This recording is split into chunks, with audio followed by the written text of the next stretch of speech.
That's when I knew.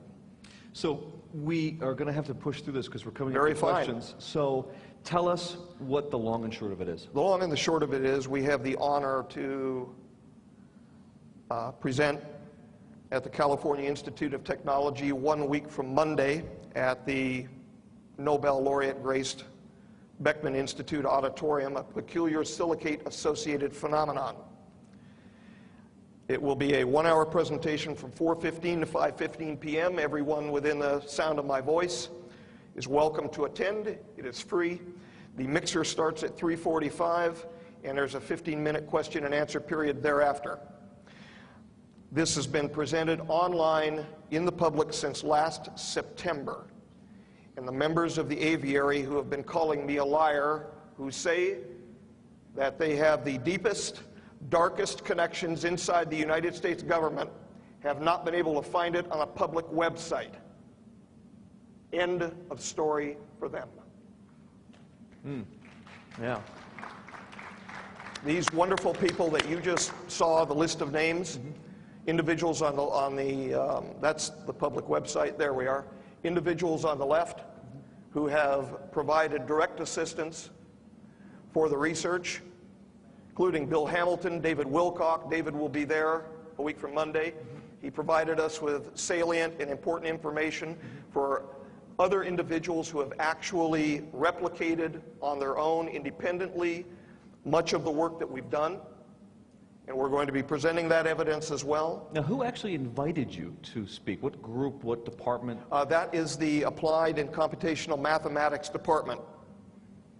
Dr. Awadi was pleased that we like to apply a mathematical basis to some of the research, and we are going to be presenting a serious data set there as well, and original, enhanced, as well as raw color motion pictures of the portals.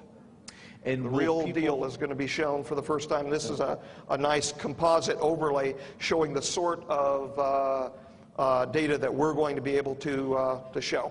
So you get a really in-depth presentation of the slides and what you have been capturing under the particular lens there, under your microscopes, and this will really set the stage, I'm sure, for other talks that are starting to follow. We're hoping to continue, but what we want to do, this is going to be a science. If you have a question, you can, we're going to be taking questions at this microphone on the right-hand side of the stage, so if you have any, please come up. This is going to be restricted to science. It's going to be the hard physical basis, the hard empirical research that we've done, and what we know to date and what we do not know to date. However, that is not the whole story of Lotus. We've spoken here about the options of a metaphysical component through the process. And so to give a complete picture to this, we are also planning on presentations in one variety or another, and we've not settled on anything to date, which will then combine the metaphysics involving the flower of life, the Metatron's cube, the idea of a metaphysical basis component to this with the hard science, so that we give a complete picture to the population as to what this may mean to everyone.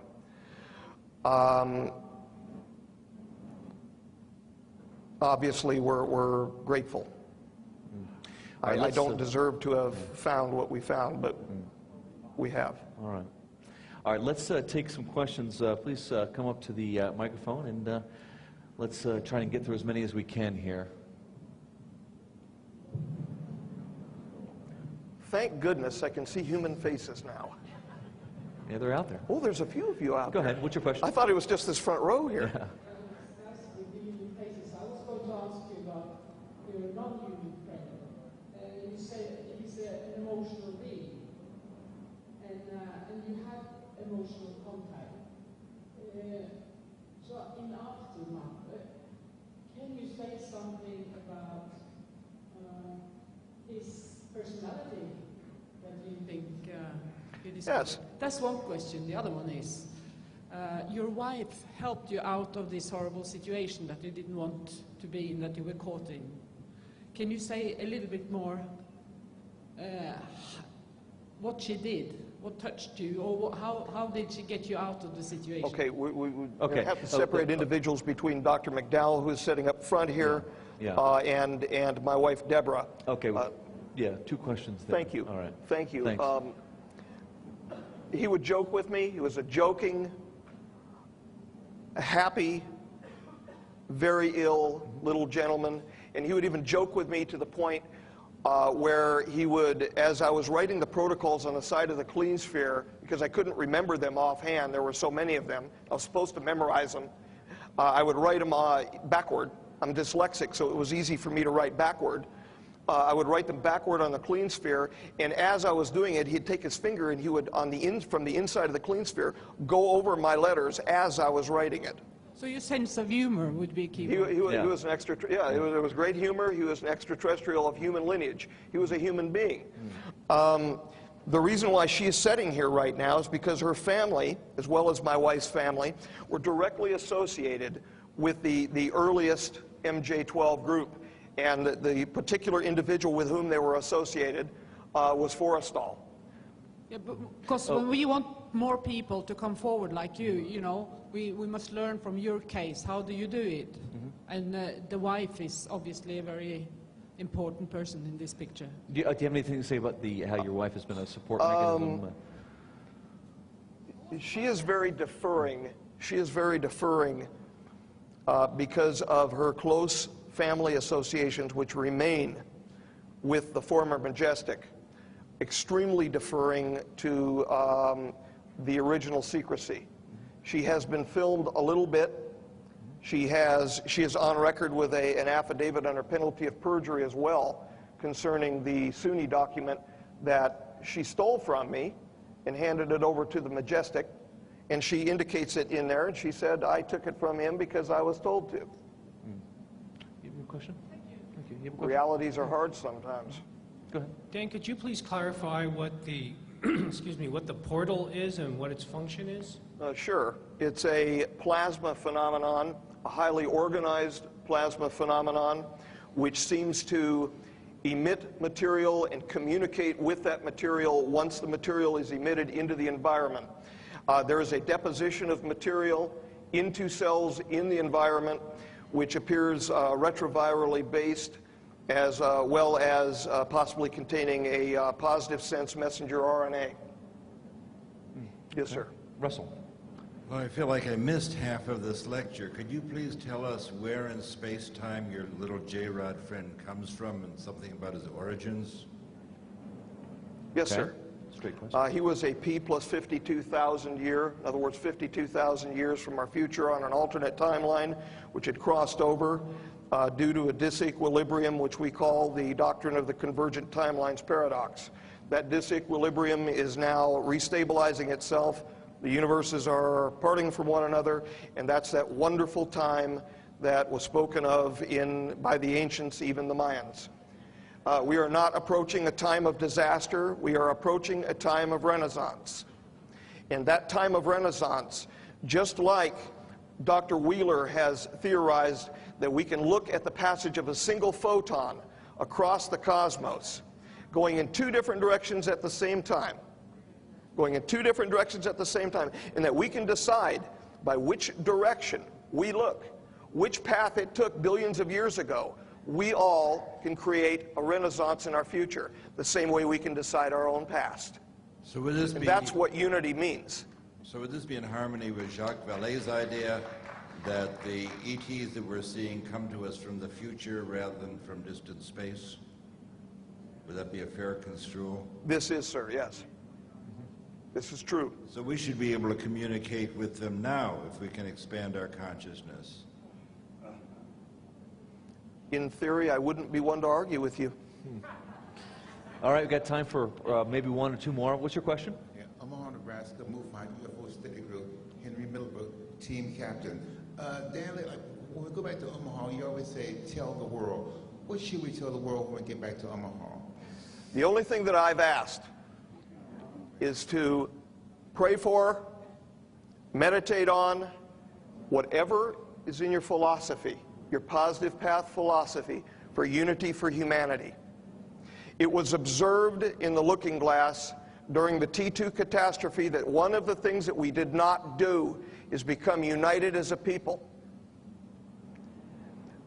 Therefore, it becomes critical, even if you spend a moment or two, to think about us all being one people, because that's all we are. Sure, we can draw lines on a map, and they're only as good as the next map we draw, but we always remain united with each other. So it is a matter, it is a critical matter. That's what Tell the World means. The original image which came out for Tell the World was a dove with an olive branch. Tell the world unity. Yes, sir. In all your work with the EBs, or the subject in Area 51, did you ever have a chance to look at the comparative sampling from the autopsies of other subjects that were brought in? We looked at the comparative samplings from other dissections, from the autopsies of other J-rods, yes. I've not seen any of the material from the Orions whatsoever, biological material, that is. We also used comparative samples from present-day human beings who decided to be transported because of their connections with the government, who were dying, to be transported to S4 and to subject themselves to living well up there while they were alive in a comfortable death, and then finally giving their material over for use in the grafting process while we were attempting to ameliorate the neuropathy. As one who has seen documents of EB retrievals from South Africa and Brazil, I want to thank you for your pioneering work. Thank you, sir. You have established a true benchmark in scientific history. Thank you, sir. Yeah, thanks. This man I know. This is Ron Garner. His name is up on the... Welcome. What's your question, Ron? Yes, I wanted to thank you for acknowledging me on your screen here. I have 40 hours of video of this gentleman. I spent 6 years of my life verifying everything that he said and a lot more. I came to the Congress here with the hope that I could talk to the governing committee. I brought all the documentation. I have it in my room right now. I have transcripts. I have validation from his university professors. Ron, we're just about out of time, Ron. Everything that they would need to verify what he's saying, because it's such a controversy on the internet. We've got about a minute and a half left. Okay, I'll give the Dr. Lear, No. because... What I'll say is this. I have sworn under penalty of perjury to what I've said. I have multiple affidavits out there. I've sworn under penalty of perjury. If I'm called before a court of law, I will support those affidavits in full. Ladies and gentlemen, that's where we're going to have to leave it. Thank you so much. This has been the first Disclosure Dialogue with Dan Burisch. Thank you. Thank you. It's you. That's when I knew. So we are going to have to push through this because we're coming Very up to fine. questions. So tell us what the long and short of it is. The long and the short of it is we have the honor to present at the California Institute of Technology 1 week from Monday at the Nobel laureate graced Beckman Institute Auditorium, a peculiar silicate-associated phenomenon. It will be a 1-hour presentation from 4:15 to 5:15 p.m. Everyone within the sound of my voice is welcome to attend. It is free.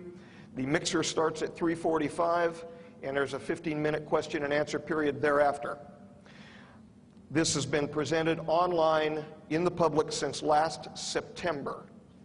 And the members of the aviary who have been calling me a liar, who say that they have the deepest, darkest connections inside the United States government, have not been able to find it on a public website. End of story for them. Yeah. These wonderful people that you just saw, the list of names, individuals on the that's the public website, there we are.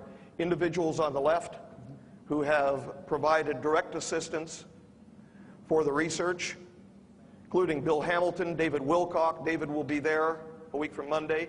He provided us with salient and important information for other individuals who have actually replicated on their own independently much of the work that we've done. And we're going to be presenting that evidence as well. Now, who actually invited you to speak? What group, what department? That is the Applied and Computational Mathematics Department. Dr. Awadi was pleased that we like to apply a mathematical basis